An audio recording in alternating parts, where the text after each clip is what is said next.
अस्सलाम वालेकुम दोस्तों। आज हम जो है एक टॉपिक पढ़ेंगे उमर तबैया का, और उस टॉपिक का नाम है अरवा।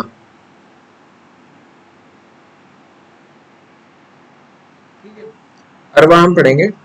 और सबसे पहले उमर तबैया के बारे में हमने एक इंट्रोडक्टरी पहले भी एक लेक्चर इस पे बनाया था, जिसमें हमने इल्म तिब के बारे में बताया था। उसका लिंक भी मैं डिस्क्रिप्शन में डाल दूंगा, वो भी आप देख लीजिएगा। और अरवा जो है, इसको चलिए स्टार्ट करते हैं। देखिए, अरवा जो है ये जमा है किसकी? रूह की। और यहाँ रूह का मतलब वो नहीं होता जो कुरान के अंदर रूह का मतलब आया। यहाँ पे एक तिब्बी मतलब है रूह का, जिसको हम जानेंगे। तो अलग अलग जो तबीब हुए, उन्होंने इसकी अलग अलग डेफिनेशन दी, लेकिन एग्जाम पॉइंट ऑफ व्यू से करशी की और जालिनूस की बड़ी इंपॉर्टेंट है। तो देखिए करशी ने रूह के बारे में क्या कहा। रूह की जमा है अरवा। ठीक है, और ये जान लीजिए, इसको हम लिख दें।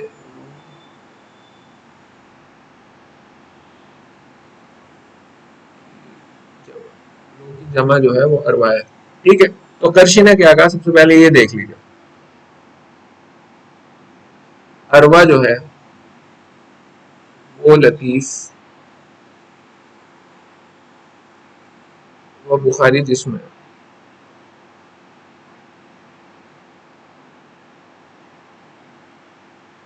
अर्शी ने क्या कहा, अरवा जो है वो लतीफ़ और बुखारी जिस्म है, जो जिस्म के लतीफ़ अखलाक से पैदा होता है।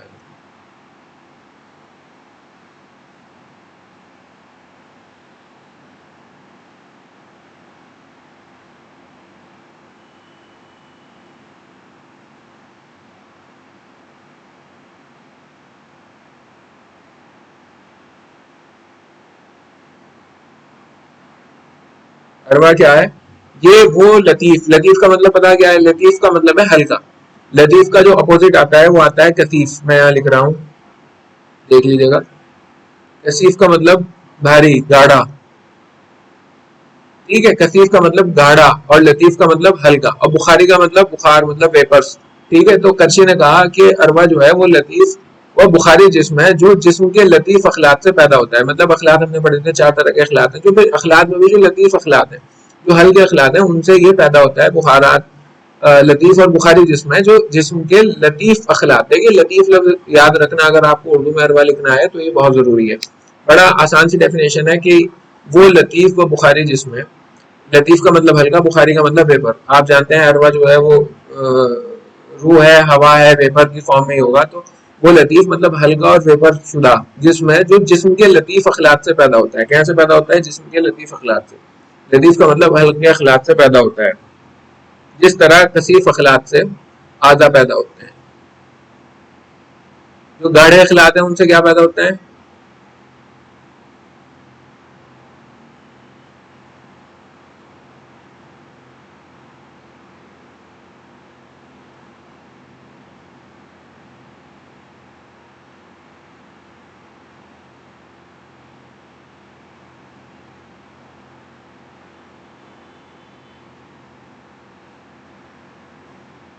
ठीक है, जैसे जिस्म के अंदर अखलात है, तो जो लतीफ अखलात है उनसे अरवा पैदा होती है, जो कसीफ अखलात है उनसे आधा पैदा होता है। ये किसने कहा? ये कहा करशी ने।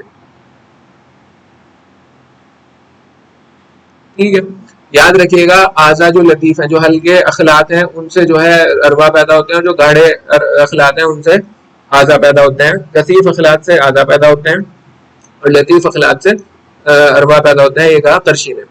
ठीक है, अब जालिनूस ने इसके बारे में क्या कहा वो भी देंगे।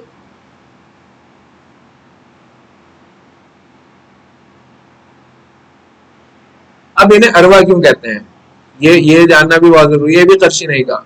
अब ये जो ये जो लतीफ अज्जा हैं, जो पैदा हुए लतीफ अखलाक से, ये लतीफ अज्जा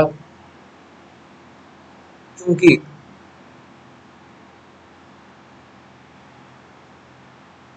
हवाई शक्ल के होते हैं,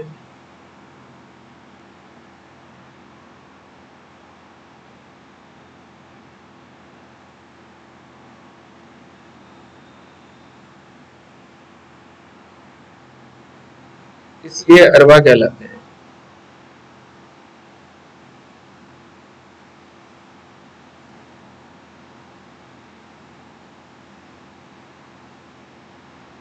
ठीक है, ये भी बात करशी नहीं गई। अब देख लीजिए, मुकम्मल बात हो गई अरबा की। वो लतीफ और बुखारी जिस्म है जो जिस्म के लतीफ अखलाक से पैदा होता है। ये बात याद रखनी कि लतीफ अखलाक से क्या पैदा होता है, अरबा, और कसीफ अखलाक से क्या पैदा होता है, आजा। ये बात कही खर्शी ने।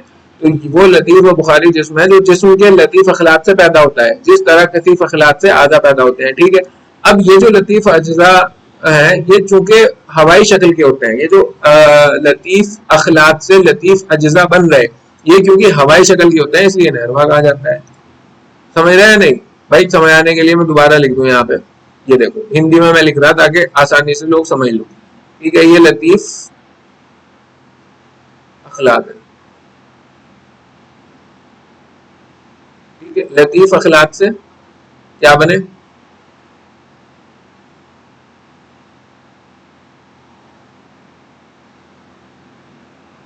अरवा बने। अब ये जो लतीफ अखलाक से अज्जा पैदा हो रहा है जिन्हें अरवा के, अब चूंकि ये हवाई शक्ल के होते हैं, इसलिए इन्हें अरवा कहा जाए। ठीक है, और अगर कसीफ अखलाक है, कसीफ अखलाक से क्या बनेगा, याद रखने के लिए मैं यहाँ हिंदी में लिख रहा, आप हिंदी में मत लिखिएगा, उर्दू में या इंग्लिश में लिखिए। कसीफ अखलाक से बनते हैं आजा। ठीक है, समझ में आ गया, नहीं समझ में आ गया?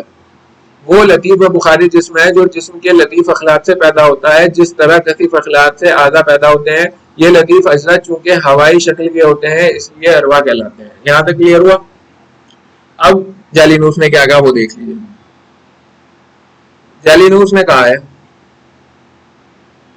रूह की पैदाइश हवाए मुस्तंश मुस्तंशक से होती है। रूह की पैदाइश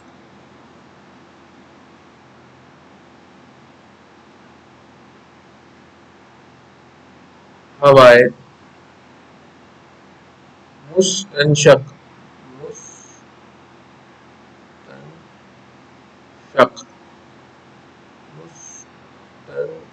मुस्तंशक से होती है। ये किसने बात कही? ये कही जालिनूस ने। हिंदी में लिख रहा हूं ताकि आप इसे देख लो। जालिनूस किसने कही? जालिनूस ने। रूह की पैदाइश किससे होती है? हवाए मुस्तंशक। हवाए मुस्तंशक, देखिए मुस्तंशक जो है मुश्किल वर्ड है, इसे याद रखिए। हवाए मुस्तंशक उसे कहते हैं वो हवा जो इनहेल की गई हो, इनहेल्ड एयर। मुस्तंशक है इनहेल, अंदर लेने की। तो हवाए मुस्तंशक जो है, जो हवा आपने इनहेल की, अंदर ली, रूह की पैदाइश उससे होती है। बस ये बात जालिनूस ने कही। ठीक है, दो डेफिनेशन हमारे पास हो गई है। पीजे के लिहाज से भी इंपॉर्टेंट है, खर्ची और जालिनूस, और यूजी में तो आपको लिखनी है ही। तो याद रख लीजिएगा। एक बार और मैं रिपीट कर दूं, जो लोग ये वीडियो सुन रहे हैं वो मेरे साथ दोबारा रिपीट करें। अरवा वो लतीफ व बुखारी जिस्म है जो जिस्म के लतीफ अखलाक से पैदा होता है, जिस तरह कसीफ अखलाक से आजा पैदा होते हैं। ये लतीफ अज्जा चूंकि हवाई शक्ल के होते हैं, इसलिए इन्हें अरवा कहा जाता है। ठीक है, लतीफ अखलाक से अरवा, कसीफ अखलाक से आजा। अब क्योंकि लतीफ अखलाक से जो पैदा हो रहा है वो हवाई शक्ल के हैं, इसलिए उन्हें अरवा कहा जा रहा। और फिर जालिनूस ने कहा रूह की पैदाइश हवाई मुस्तंशक से होती है। मुस्तंशक मतलब इनहेल्ड एयर। ठीक है, चलिए अब अरवा की किस्में आते हैं कि अरवा की किस्में कितनी है।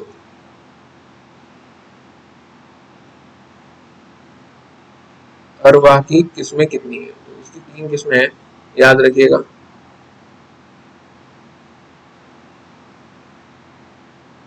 नफसानी, मुझे असल में इंग्लिश में लिखने में थोड़ी आसानी होती है, और ये जो आसान है मैं इसे इंग्लिश में ही लिख देता हूँ। तो भाई आप जो है उर्दू में ही सब लिखिएगा।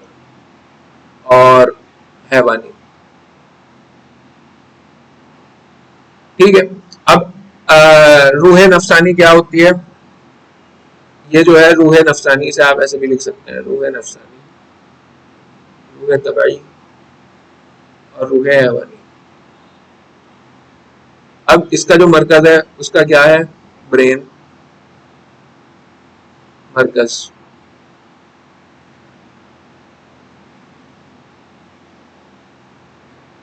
इसका मरकज ब्रेन हुआ, इसका लीवर हुआ,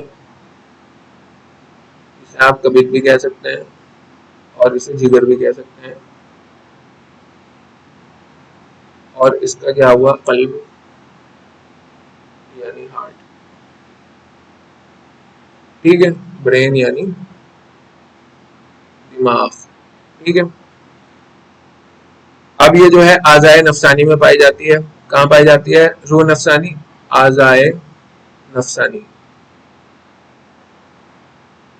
में पाई जाती है। ये जो है आज़ाए तबैया में पाई जाती है।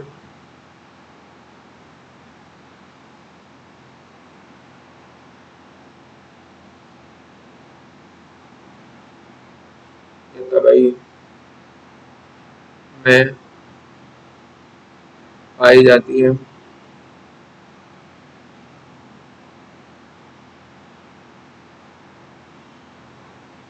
और ये आज़ाए हैवानी।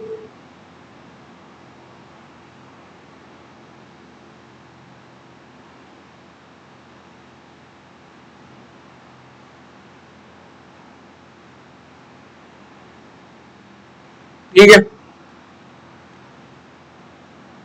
इसका ताल्लुक, अब आज़ाए नफसानी पता है क्या क्या है? आज़ाए नफसानी जैसे ब्रेन्स है, आर्टरीज है, वेन है, ये सब के सब आज़ाए नफसानी है। इसमें अंदर रूह नफसानी पाई जाती है। आज़ाए तबैया क्या है? जैसे लीवर है, लीवर में फिर ये पूरा का पूरा जो गैस्ट्रोइंटेस्टाइनल सिस्टम है, ये आज़ाए तबई है।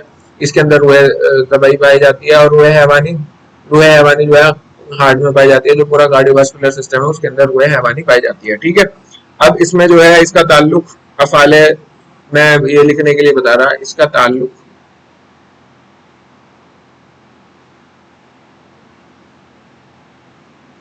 अफ़ाले नफसानी से है। अफ़ाले नफसानी पता क्या है? ये पता होना चाहिए कि इदराक करना और हिस, ये जितनी भी चीजें हैं, हिस और इदराक, ये सब नफसानी में आती हैं। ठीक है। जिसने कुआ पढ़ा है या जिसने आधा पढ़ा है वो ये बता देगा। और इसका ताल्लुक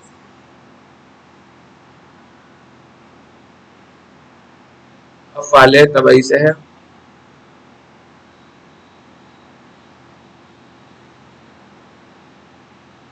और इसका ताल्लुक अफ़ाले, अफ़ाल भी जानते हो, वो फंक्शन को कहते हैं,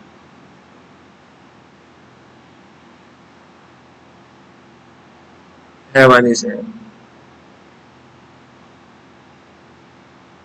ठीक है। ये अरवा की किस्में हो गई। तीन तरह की रूह होती है, रूह नफसानी, रूह तबई, रूह हैवानी। और फिर इसकी जो है रूह तबई, रूह नफसानी का जो मरकज है ये ब्रेन है, रूह तबई का मरकज लीवर है, और रूह हैवानी का मरकज जो है वो कल्ब है, यानी हार्ट है। फिर ये जो रूह नफसानी है ये आज़ाए नफसानिया में पाई जाती है। फिर रूह तबई जो है आज़ाए तबैया में पाई जाती है। रूह हैवानी जो है आज़ाए हैवानिया में पाई जाती है। ये इतनी आसान चीजें हैं कि बहुत आसान, पूरे 2 पेज भर दोगे आप इसमें अगर इसको आप डिटेल में लिखने लगो। मैं बहुत मुख्तसरन ये समझा रहा हूँ। और फिर इसका ताल्लुक अफ़ाल नफसानी से है। फिर रूह तबई का अफ़ाल तबई से है। और रूह हैवानी का इसका ताल्लुक अफ़ाल हैवानी से है। बहुत क्लियर, बहुत सिंपल, इसमें कुछ ज्यादा बहुत समझाने का है ही नहीं। ठीक है। अब आते हैं फंक्शन। फंक्शन क्या क्या है रूह के?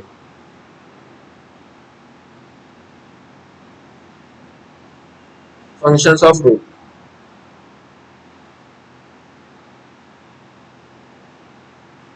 हम यहाँ पे इसके 3 फंक्शन पे बात करेंगे। सबसे पहले पहला फंक्शन देख लीजिए क्या है। सबसे पहला जो रूह का फंक्शन है, आज़ा में हिस, आज़ा में हरकत पैदा करती है।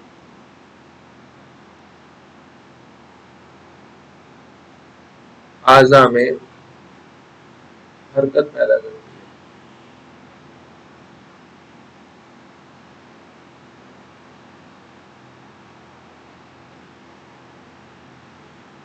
ठीक है। ये जो भी आज़ा के अंदर हरकत हो रही है, ये किसकी वजह से हो रही है? रूह की वजह से हो रही है। अगर बॉडी के अंदर रूह ना हो, रूह जज्ब ना हो, तो हरकत नहीं होने की, बदन निढाल हो जाएगा। ठीक है। जो हरकत पूरे बदन के अंदर पैदा हो रही है आज़ा के अंदर, सिर्फ एक्सटर्नल ऑर्गन्स में नहीं, जो इंटरनल ऑर्गन्स में भी, जो हमारा दिल धड़क रहा है, इंटेस्टाइन्स अपना काम कर रही है, सारी तमाम जो हरकतें हैं ये रूह की वजह से हैं। इसका दूसरा फंक्शन देख लीजिए क्या है। दूसरा इसका फंक्शन है बदन की हरारत गरीदिया।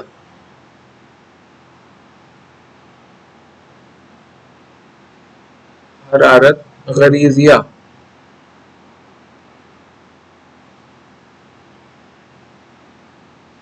इसकी वजह से कायम रहती है।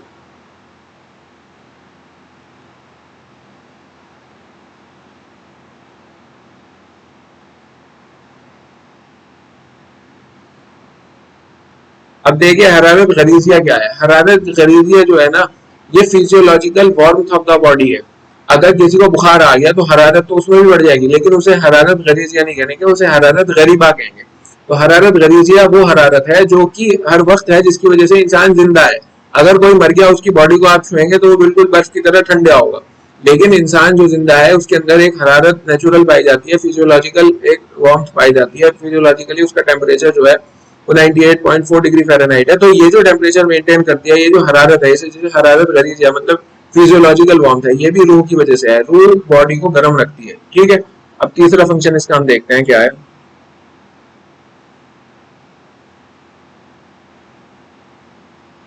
तीसरा फंक्शन,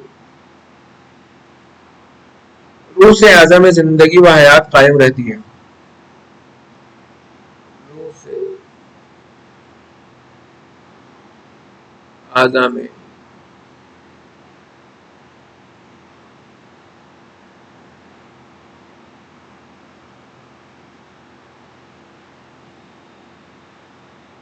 जिंदगी व हयात कायम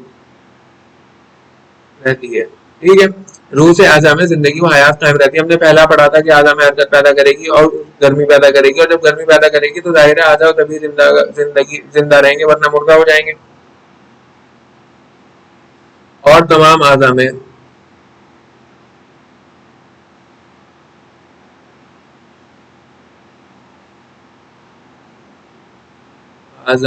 कुव्वतें कायम रहती हैं।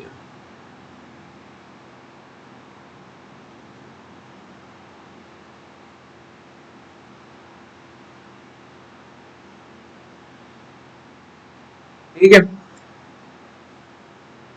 रूह से आज़ा में जिंदगी, पहला हमने लिखा था रूह का पहला फंक्शन क्या है, आज़ा में हरकत पैदा करती है। दूसरा हरारत गलीजिया, ये याद रखिएगा कि हरारत गलीजिया बॉडी की जो है उसे मेंटेन रखती है। और तीसरा रूह से आज़ा में जिंदगी व हयात कायम रहती है, और तमाम आज़ा में कुव्वतें कायम रहती हैं। जो कुव्वतें हैं पूरे बॉडी के अंदर, जो एनर्जी है तमाम ऑर्गन्स के अंदर, वो रूह की वजह से कायम रहती हैं। अगर रूह का सिलसिला आज़ा से टूट जाए, अगर रूह का सिलसिला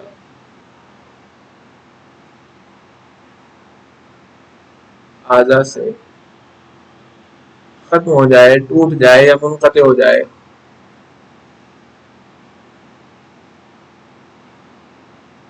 तो आधा ठंडे बेहिस और हरकत,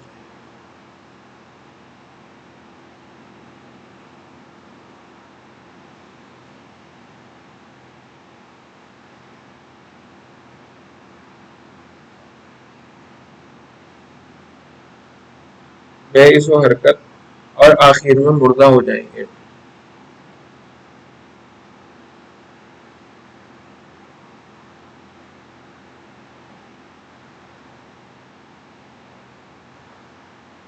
ठीक है भाई, हमने तीन फंक्शन रूह के पढ़े हैं। पहला फंक्शन पहला फंक्शन है, ये जो है आज़ा में हरकत पैदा करती है, आज़ा में हरकत पैदा करती है। दूसरा बदन की हरारत गरीजिया, ये हरारत गरीजिया याद रखना बहुत जरूरी है फाइनल ईयर तक पिंड नहीं छोड़ने का। हरारत गरीजिया और हरारत गरीबा, गरीजिया जो physiological warmth of the body है, बदन की हरारत गरीजिया इसकी वजह से कायम रहती है। और तीसरा है रूह से आज़ा में जिंदगी व हयात कायम होती है, मतलब जिंदगी और हयात आज़ा में रूह की वजह से कायम होती है आज़ा के अंदर, और तमाम आज़ा में कुव्वतें कायम रहती हैं। जो तमाम आज़ा के अंदर कुव्वतें हैं वो अरवा की वजह से है, रूह की वजह से है। अगर रूह का सिलसिला आज़ा से टूट जाए, अगर किसी आज़ा में रूह पहुंचनी बंद हो जाए, तो क्या होगा, आज़ा बेहिस हरकत हो जाएगा, उसके अंदर सेंसेशन खत्म हो जाएंगी। हिस क्या है, सेंसेशन को, हरकत क्या है, मूवमेंट खत्म हो जाएगा, ठंडा पड़ जाएगा आधा, क्योंकि हरारत गरीजिया खत्म हो जाएगी, और आखिर में मुर्दा हो जाएगा। और अगर मॉडर्न में पूछा जाए तो अगर रूह खत्म हो जाए तो आजा के अंदर गैंग्रीन हो जाएगी। ठीक है, तो ये हमने इसके तीन फंक्शन देखे। अब एक जो बहुत रूह के ताल्लुक से पेपर में आने वाला सवाल है, उसे कहते हैं खून हामिले रूह है। ठीक है, इस बात का क्या मतलब है, खून हामिले रूह है। खून हामिले रूह है। देखिए, अगर हमने कहा कि कोई आदमी बहुत सारी खूबियों का मालिक है, तो हम उसे कैसे कहेंगे, ये जो है बहुत खूबियों का हामिल है। ठीक है, ये तारीफ का हामिल मतलब उसके साथ जुड़ी हुई है। तो खून हामिल रूह है मतलब खून जो है वो, रूह जो है वो खून के साथ जुड़ी हुई है। ठीक है, खून जो है हामिल रूह है।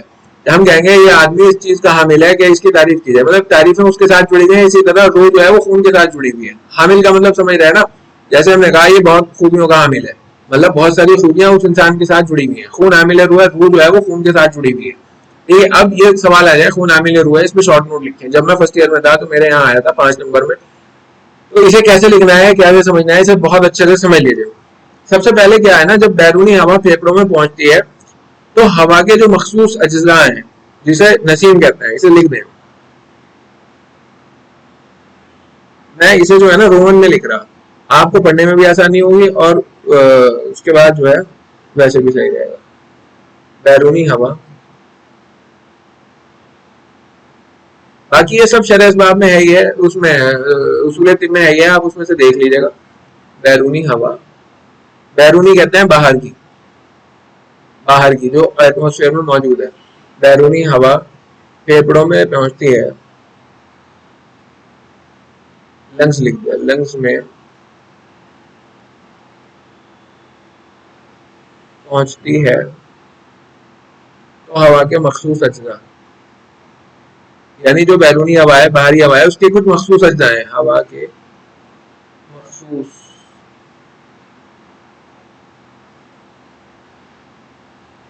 तो हवा के मखसूस अज्जा, और इन अज्जा को क्या कहते हैं, नसीम। तो हवा के मखसूस अज्जा मुंजज़िब होकर खून में पहुंच जाती है।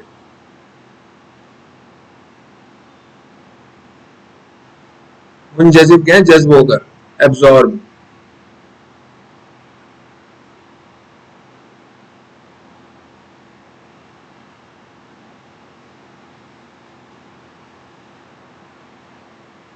खून में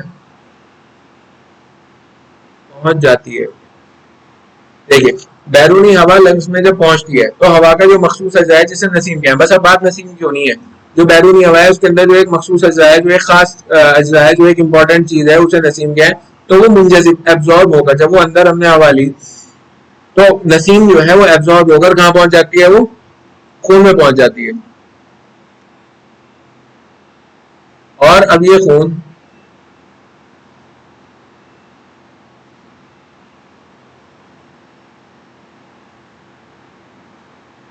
जहां जहां पहुंचता है,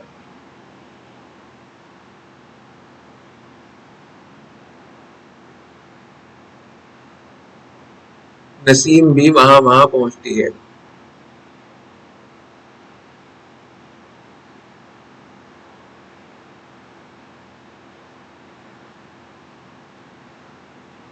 अब देखिए, जो बैरूनी हवा है, जो एक्सटर्नल एयर है, उसके अंदर ऐसी चीज क्या है जो कि खास है, उसे कहते हैं नसीम।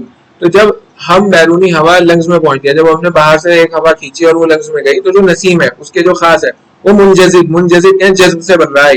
याद रखिएगा, ये लफ्ज याद कर लीजिए, जो नए बच्चे हैं उन्हें पता नहीं, जज्ब जैसे क्या है, इसमें जज्ब हो गया, तो ये एब्जॉर्ब हो जाती है, खून में पहुंच जाती है। और अब ये खून जहां जहां पहुंचता है, नसीम भी वहां वहां पहुंचती है, मतलब जहां जहां खून जा रहा भाई, अंदर लिया तो जहां जहां खून जा रहा, खून में एब्जॉर्ब हो गए, हर ऑर्गन में खून जाता है, हर आर्टरी के जरिए, हर वेन के जरिए, हर ऑर्गन को सप्लाई करता है, तो जहां जहां भी खून जा रहा वहां वहां नसीम भी उसके साथ साथ जा रही। ठीक है, समझ में आ रहा है ना, खून हामिल रूह है। तो सबसे पहले बैरूनी हवा जब लंग्स में गई तो उसका जो खास अज्जा था, जो खास उसका जुज था नसीम, वो खून, वो जो है खून में मुंजज़िब हो गया। अब जहां जहां खून जा रहा है, क्योंकि अब वो खून में मिला हुआ है नसीम, तो वहां वहां नसीम भी जा रहा। ठीक है,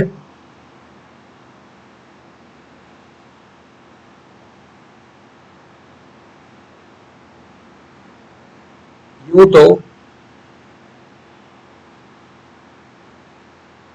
बदन के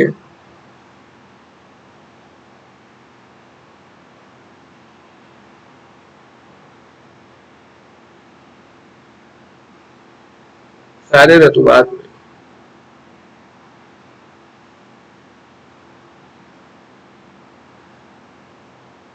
ये ये हलशुदा, हिलशुदा, हिलशुदा क्या है, गुलाबा, हिलशुदा सूरत में पाई जाती है।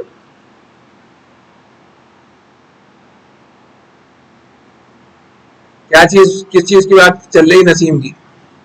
नसीम जो है एक्सटर्नल एयर, जब हमने फेफड़ों में गई, हमने सांस लिया, तो नसीम जो है वो खास जुज है एक्सटर्नल एयर का। फिर नसीम जो है वो एब्जॉर्ब हो गई, मुंजजिब हो गई खून में, जहां जहां खून जा रहा है वहां वहां नसीम जा रही। अब खून ने नसीम को पहुंचा दिया। अब आगे की बात चल रही है, तो बदन के सारे रतुबात में ये हिलशुदा सूरत में पाई जाती है, मतलब सारी जितनी भी बदन की रतुबात है, जितने भी बदन के लिक्विड्स हैं, चारों अखलात तरह के अखलात है, वहां सब में नसीम जो है वो घुली हुई पाई जाती है। अब आगे क्या कह रहा, मगर अखलात अरबा में से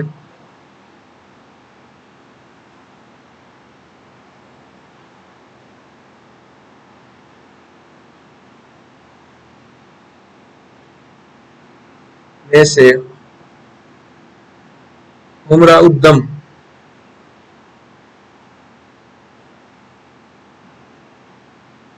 ये मैंने इसमें लिख दिया, ये कहते हैं आरबीसीज को, आरबीसीज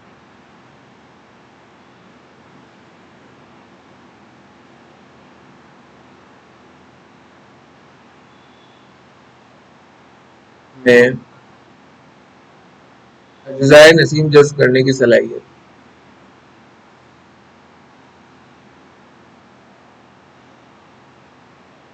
जज्ब करने की सलाहियत।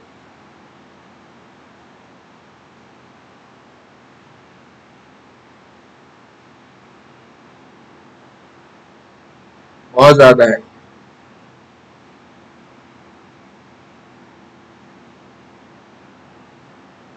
इसीलिए कहा जाता है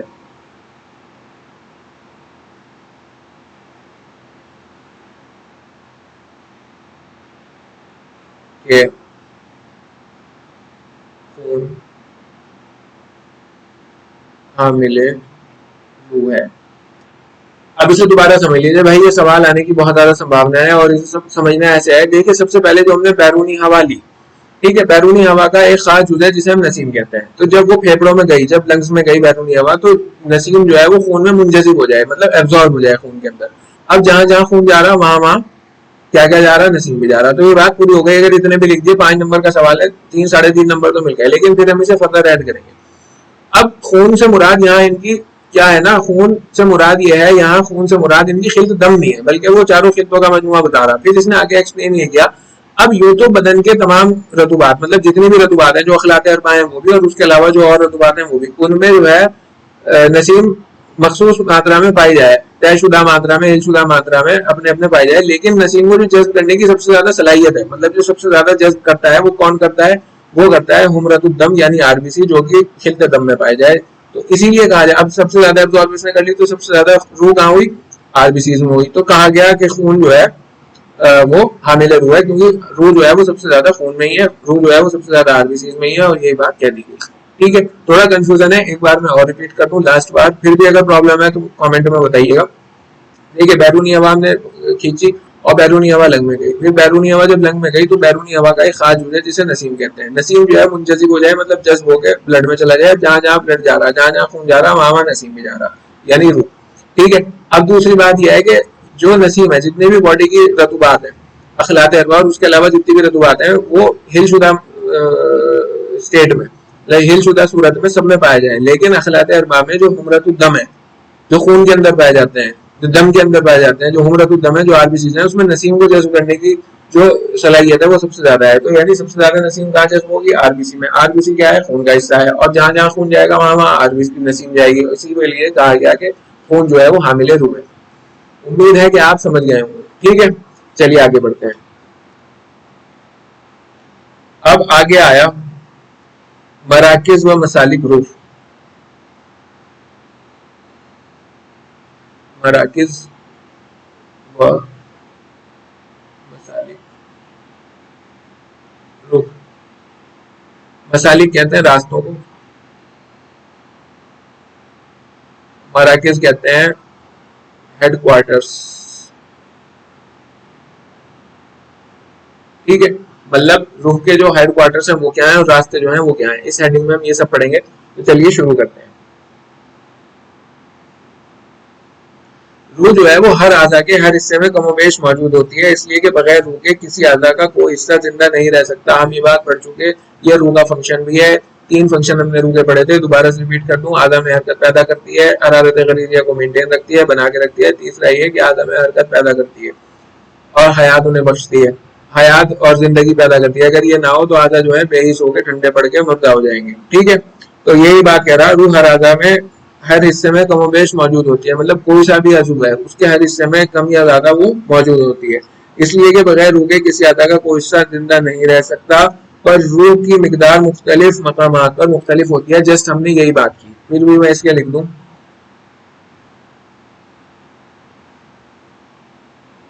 रूह जो है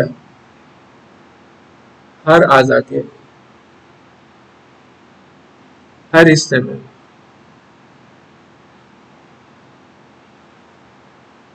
कमोबेश, कमोबेश का मतलब कम या ज्यादा, किसी में कम किसी में ज्यादा मौजूद होती है।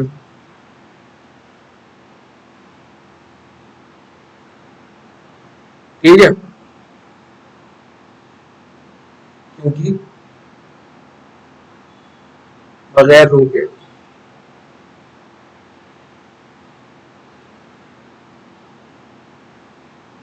किसी अदा का कोई हिस्सा,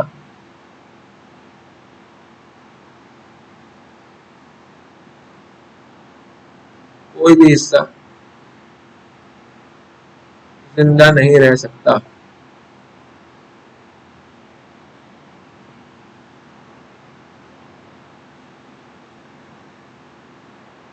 ठीक है, मराकिस जो है उससे रिलेटेड ये बात चल रहा है, ये जो रूह है ये हर आजा के हर हिस्से में मौजूद होगी, क्योंकि आजा का कोई भी हिस्सा बगैर रूह के जिंदा नहीं रह सकता। रूह ही है जो आजा को हयात और जिंदगी बख्श रहती है। तीसरा ये फंक्शन है रूह का। ठीक है, पर रूह की मिकदार मुख्तलिफ मकामात पर मुख्तलिफ होती है। पर रूह की मिकदार मुख्तलिफ मकामात पर, मुख्तलिफ क्या, डिफरेंट को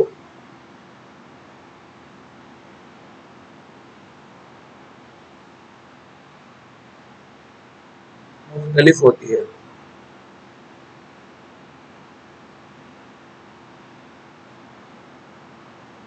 ठीक है भाई, हमने क्या बताया, हर आधा के हिस्से में रूह होगी, लेकिन मुख्तलिफ डिफरेंट आधा के डिफरेंट जगहों पे इसकी जो मिकदार है, इसकी क्वांटिटी जो है वो भी डिफरेंट होगी। जैसे कल्ब के अंदर सबसे ज्यादा रूह की जरूरत है, तो इसके अंदर सबसे ज्यादा होगी। बालों के अंदर इतनी रूह की जरूरत नहीं है, तो यहाँ पे कम होगी। ठीक है, जो ऑर्गन जितना एक्टिव है उसके अंदर उतनी ज्यादा रूह की जरूरत है, जो ऑर्गन जितना कम एक्टिव है उसके अंदर उतनी कम रूह की जरूरत है। अब नाखून है, नाखून के अंदर रूह की मिकदार बहुत कम होगी, कल्ब के अंदर बहुत ज्यादा होगी, लीवर के अंदर और कल्ब से कम होगी लेकिन ज्यादा होगी, और दिमाग के अंदर भी बहुत ज्यादा होगी लेकिन कल्ब से कम होगी। ठीक है, अब हम इसके रास्ते देखते हैं कि ये जो है किस तरह से वो करती है। अब देखिए, ये थोड़ा मुश्किल पोर्शन चल रहा है और मैं इसे समझाने की पूरी कोशिश करूंगा। अपना दिमाग खोल लीजिए, अगर जीवाई आ रही है तो ले लीजिए। ठीक है, चाहे पॉज कर लीजिए, 5 सेकंड के बाद दोबारा फिर ऑन कर लेना। अब हवाए मुस्तनशक जो है, देखिए हवाए मुस्तनशक,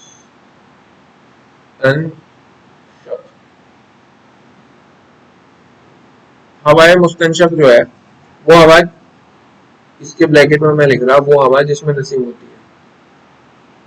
सारे का सारा खेल जो है ना नसीम का ही है।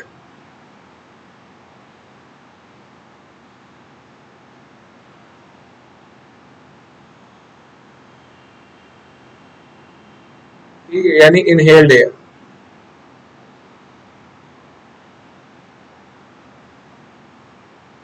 ठीक है भाई साहब, अब हवाए मुस्तनशक को जब हमने खींचा नाक के जरिए से, ये कहाँ गई, फेफड़ों की खलाओं में। यहाँ लिख दिया लंग्स या फेफड़े, ये फेफड़ों में गई, और फेफड़ों से फिर कहाँ गई, ये जो है ना जज्ब हो गई, जज्ब इन ब्लड।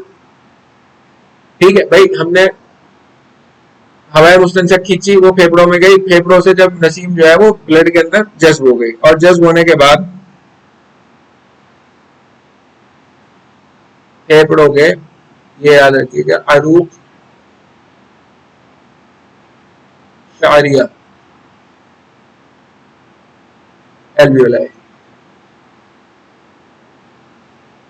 बहुत सिंपल सी बात चल रही, हवा ली, फेफड़ों में गई, फेफड़ों से जज्ब हो के नसीम जो है ब्लड में गई और ब्लड से अरूप शारिया में दाखिल हो जाती है। ठीक है, समझ गए भाई। हवाए मुस्तंशक हमने ली, वो फेफड़ों में गई, जज्ब हो गई नसीम ब्लड के अंदर और फिर अरूप शारिया यानी अल्वियोलाई में वो जो है दाखिल हो गई। ठीक है, अब अरूप शारिया के बाद क्या हो रहा, इसके बाद जहां जहां जो है दाखिल हो, जहां जहां खून पहुंचता है रूह भी वहां, रूह के अज्जा भी वहां जाते हैं। अरूप शारिया में उसमें हो गई, अरूप शारिया के बाद इसमें एक बात ये भी है, फिर जहां जहां ब्लड जा रहा वहां वहां जो है, ये एक मजीद बात मैं आपको बता रहा हूँ, पहले भी हमने डिस्कस कर ली, वहां ये भी जा रही। ठीक है, अगर इतना भी लिख दोगे तो बहुत है, लेकिन फिर इसमें जो है हम दूसरा दोबारा लिखेंगे। उससे पहले मैं आपको एक डायग्राम समझा दूँ। देखिए ये हार्ट है, जैसे सबको पता होगा, बस इसी को यहाँ उर्दू में लिखना है।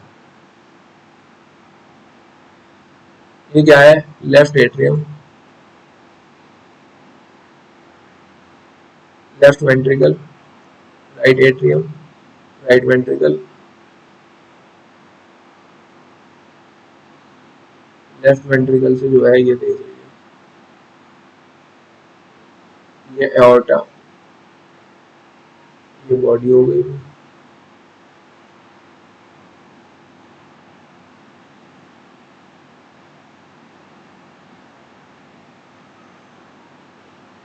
एओर्टा, बॉडी से फिर जो है ये वेना का आगे जरिए गया राइट एट्रियम में, राइट एट्रियम से फिर आया यहाँ और यहाँ से गया फिर लंग में,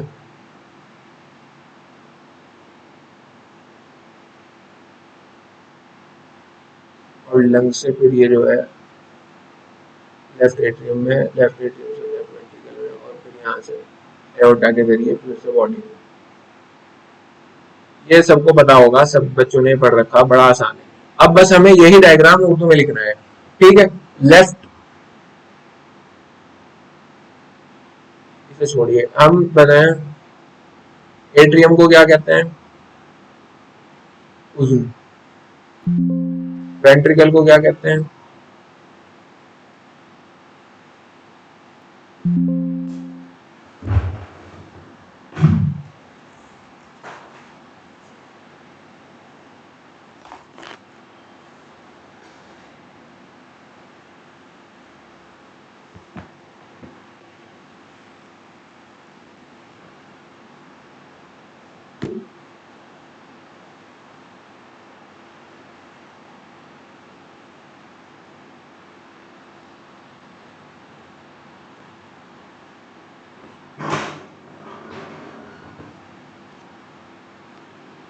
हाँ भाई, वेंट्रिकल को क्या कहते हैं, वेंट्रिकल को कहते हैं बदन। ठीक है, ये जो है बायां उज़ू, बायां बदन, दायां उज़ू, दायां बदन। ठीक है, एओर्टा को कहते हैं एओर्टा, और वेना कावा को, तो इसकी स्पेसिफिक टर्म है नहीं,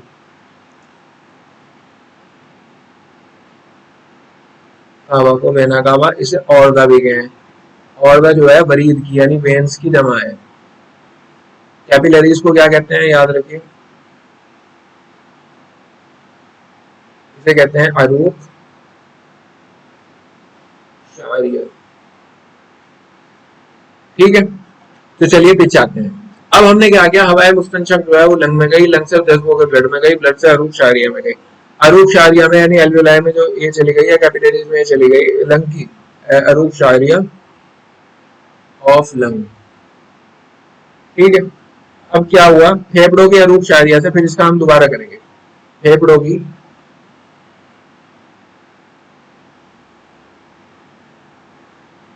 ये जो अरूप शारिया है, फेफड़ों की जो अरूप शारिया है, ये जो है इसके अगर कहाँ जाएगी, इसमें ये जो है इसे क्या कहते हैं पता है, जो लंग से लेफ्ट एट्रियम में जाता है ब्लड, इसको क्या कहते हैं,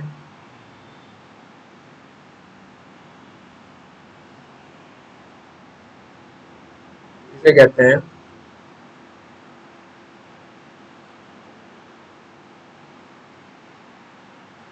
पल्मोनरी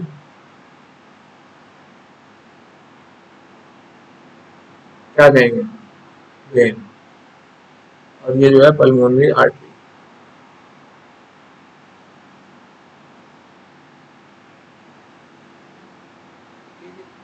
पल्मोनरी वेन, ठीक है। अब आइए तो फेफड़ों की अरूप शारिया। अब ये देखिए यहाँ जो है ये फेफड़ों में आ गई थी, लंग में, लंग के जरिए पल्मोनरी वेन के जरिए कहाँ जाएगी, बाएं उज्न में, ठीक है। तो अरूप शारिया इसे कहेंगे शराइन वरीदिया।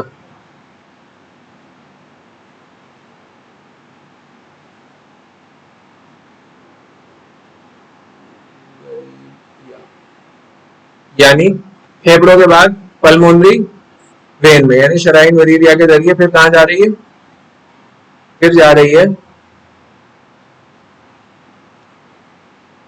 बाएं उज्न में,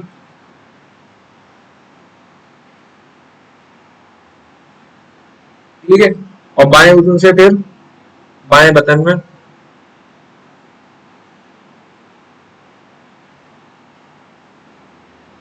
बाएं बतन में। भाई बड़ा आसान है। फेफड़ों की अरूप शारिया मतलब इसके एल्वेलाई से कहाँ गई है, शराइन वरीदी मतलब पल्मोनरी, पल्मोनरी वेन के जरिए कहाँ गई, लेफ्ट एट्रियम, यानी लेफ्ट एट्रियम का मतलब है बाएं उज्न में, फिर बाएं उज्न से के बाद कहाँ गई, बाएं बतन में, फिर बाएं बतन के बाद क्या हुआ, बाएं बतन के बाद क्या हुआ, ये गई ऑर्टा में।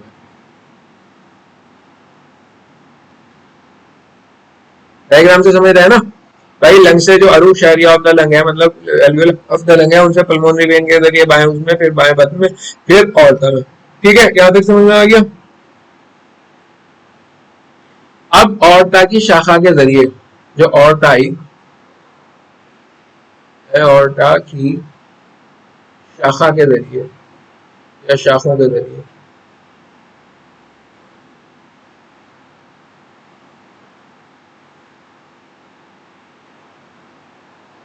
अरूप शारिया यानी कैपिलरीज, अरूप बदन की जो कैपिलरीज हैं शारिया में फैल जाते हैं,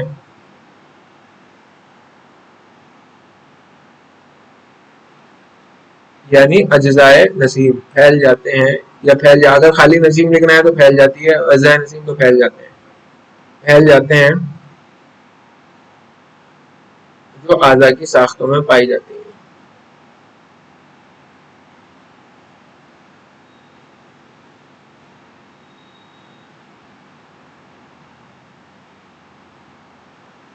देखिए क्या है ना, औरता में चली गई। अब औरता में जाने के बाद औरता की जो शाखें हैं वो कैपिलरीज जो पाई जाती है आजा की साख्तों में, उनमें जाती है, और फिर उसके जरिए से जो है वो आजा के अंदर पहुंच जाए, ठीक है। वहां अमल एहतराफ होता है, आजा की उसमें क्या होता है, अमल एहतराफ, एहतराक क्या जलना, क्या होता है, अमल एहतराक। क्या हुआ भाई, ऑर्टा में गई, ऑर्टा से कैपिलरीज में गई, कैपिलरीज से आजा में गई, आजा के बाद हमारे एहतराक हुआ, एहतराक का मतलब वो जलना, इसे कहते हैं जलना। अब जब ये जल गए तो जो अज्जाए रूहानी वहां सर्फ हो जाते हैं,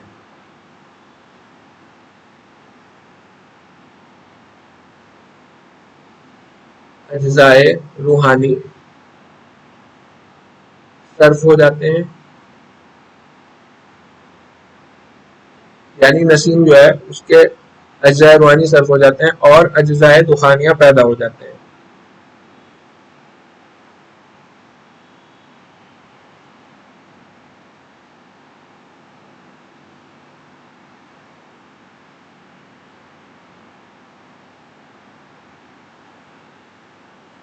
ठीक है।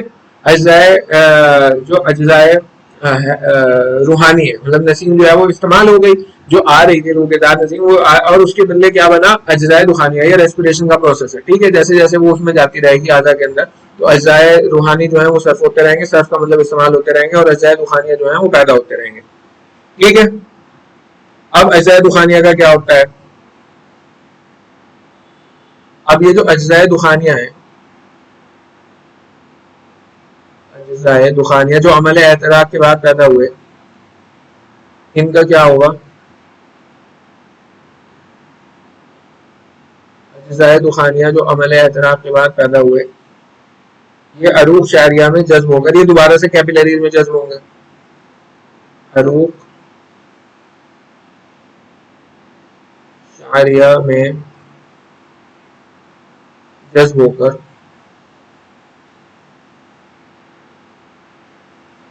औरदा में पहुंच जाते हैं। औरदा मतलब वेंस, वेन वरीद की जमा है, औरदा में पहुंच जाते हैं। मतलब अब जो अजजा दुखानिया है, दुखानिया का ये अजजा दुखानिया जो है कार्बन डाइऑक्साइड हो गया है यूनानी में, ठीक है। अजजा दुखानिया उसमें बन गया, मतलब ऑक्सीजन जो है उसमें समझे नसीम जो है वो ऑक्सीजन को समझ लीजिए, ऑक्सीजन इस्तेमाल हो गई आधा के अंदर और कार्बन डाइऑक्साइड बनी और वो कैपिलरीज के जरिए फिर कहाँ चली गई, औरदा में, वेन्स में चली गई, औरदा में पहुंचते हैं। अब जब औरदा में पहुंच गए, अब ये जैसे यहाँ से आ रहे थे जब बॉडी में आए, ये बॉडी में आए तो यहाँ पे सर्फ हो गया अजजा रूहानी यानी नसीम, ऑक्सीजन और फिर कार्बन डाइऑक्साइड यानी अजजा दुखानिया जो है वो सबके सब कैपिलरीज के जरिए वेन्स में आ गए और वेन्स के जरिए भी कहाँ जाएंगे, राइट एट्रियम में यानी बाएं उज़्व में पहुंचते हैं। अब उसके बाद औरदा में आ गए, फिर ये कहाँ आएंगे देख लीजिए, दाएं उज़्व में आए, अब ये यानी राइट एट्रियम में आए, फिर दाएं बतन में आए,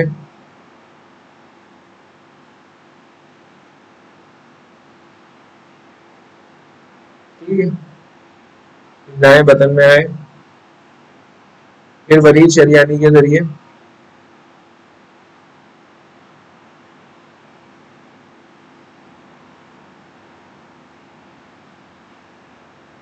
फेफड़ों में गए और फिर वहां से फुजलात या अजय दुखानिया खारिज होते हैं।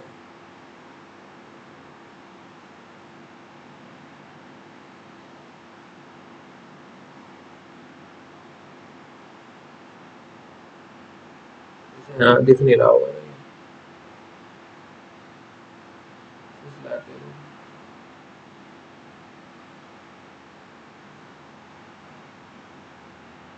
अजय दुखानिया